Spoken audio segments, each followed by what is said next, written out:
Hello, how are you? Welcome back to ShowNewTrend. I'm host of today, and my name is Elvis Dairy. A woman explains how her husband is in danger of being deported to Nigeria after being held in ICE custody for over 200 days. She is also pregnant with twins. Listen to this.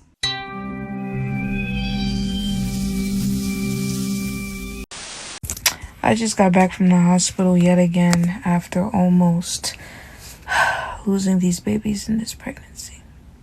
I'm extremely sick. All stress-induced because my husband is in ICE custody, and he has been for over 200 days. It's not even like my husband is near. They moved him halfway across the nation, halfway across America, and it's been that way for majority of the days that he's been in detention. I'm having horrible blood pressure readings, like 70 over like 50, and strange low blood pressure numbers, and it feels like my heart is beating out my chest. My heart is beating like at 130 something with low blood pressure. I'm on fluids. I'm going to the hospital 3 times a week. It's the strain on my heart because of the separation and not having any money and not knowing how I'm going to bring this man home, or having to face the reality that I have a husband, but he might have to go back to Nigeria and he might have to be there for 10 years, and that our children will grow up without their father, and it's not 1 but 2. And yeah, it's hard going into these doctor appointments because even at one point someone asked me if I was pretending to be married, as though they don't see that there's a name change in the system. You know, my name is no longer my maiden name, and it's been that way for a while. You know, wondering who the guy is on the phone from detention, and it's my husband, or having to explain that my husband's in ICE detention, and then everyone just like low-key laughing at me or shaking their head. People in real life knowing us, our church community abandoning us, all these things. Not being able to work, even if I wanted to, having formerly worked within a hospital, and just not having any money or anything to be able to financially support him on my own, and having to depend completely on God's destiny helpers. God is literally the only one that's been carrying us through. And we lost our home, we lost our means of transportation. I had to relocate from the state that we were living in back home to New York with my family, and we gave up everything. We sold a couple of things we lost. Our old church community actually stopped talking to us because I think we were only important to them if we were able to serve within a church community. And being that I haven't been able to go because of my condition, and I'm not in the state anymore, and my husband's in ICE detention, they kind of just stopped helping us. I literally had to watch my husband on the phone with me every single time I went into these appointments, or when I went into the emergency room or triage and labor and delivery. Just literally silently watch water pool his eyes, watch tears fall down his face because he can't understand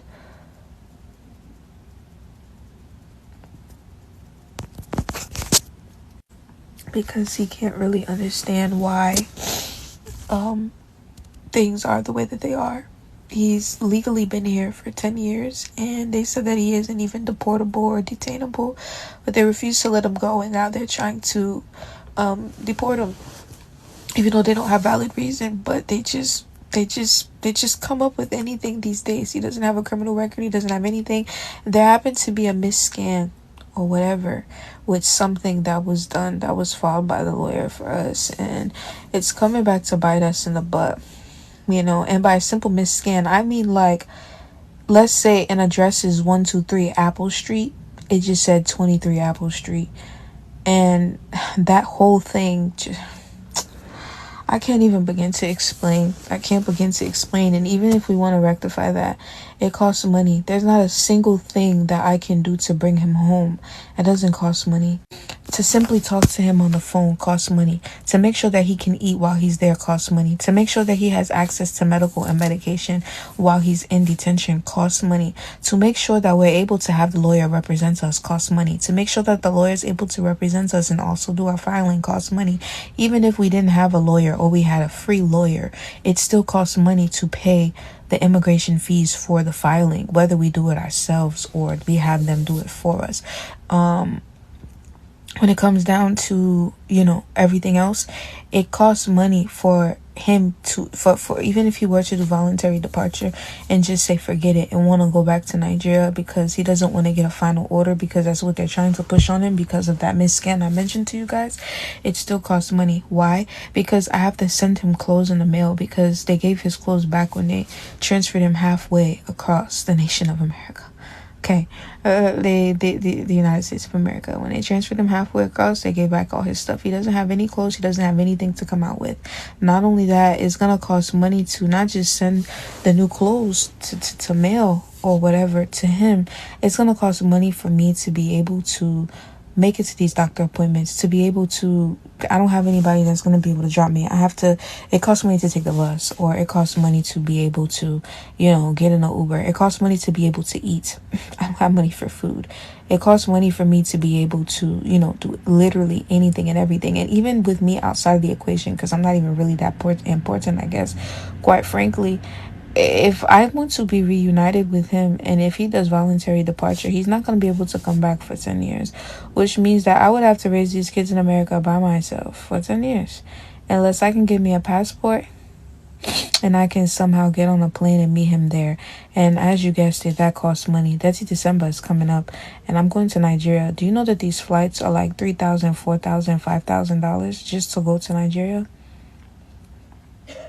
I don't even have a passport. I have to get the yellow vaccination. If you guys know if that's mandatory or not, let me know. But I also can't get that while I'm pregnant.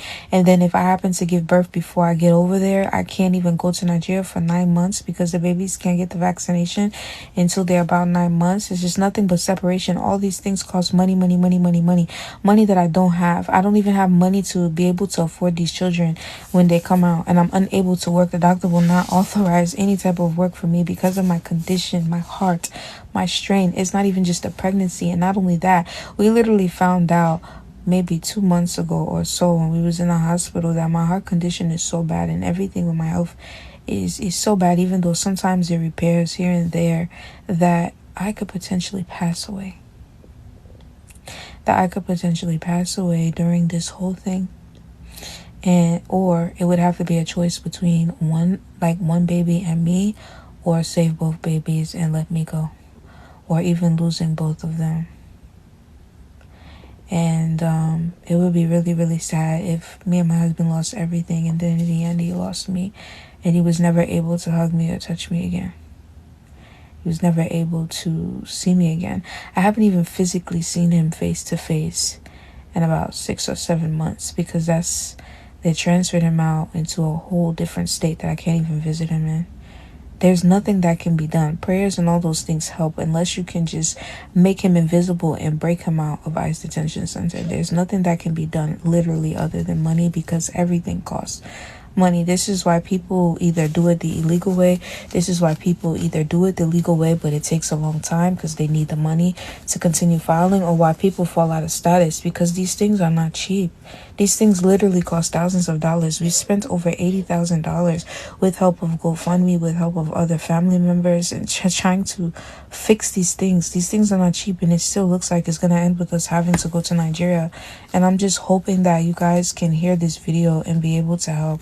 Because every time I make a video, I feel like I'm just talking to no one, because everybody scrolls past my videos. They don't listen to me. So, I don't know. But God bless you. Thank you so much for joining us on today's show. See you in the next one. Bye-bye. Gen Z occupy! Gen Z occupy!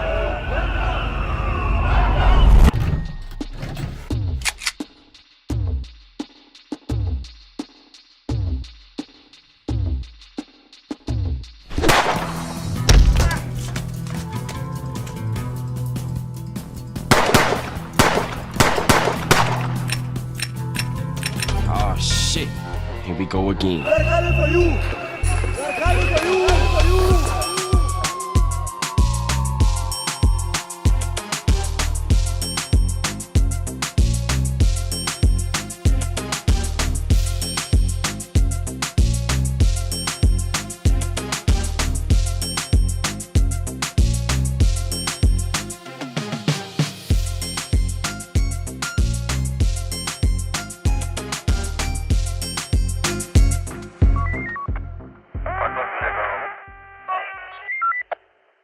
Hello, how are you?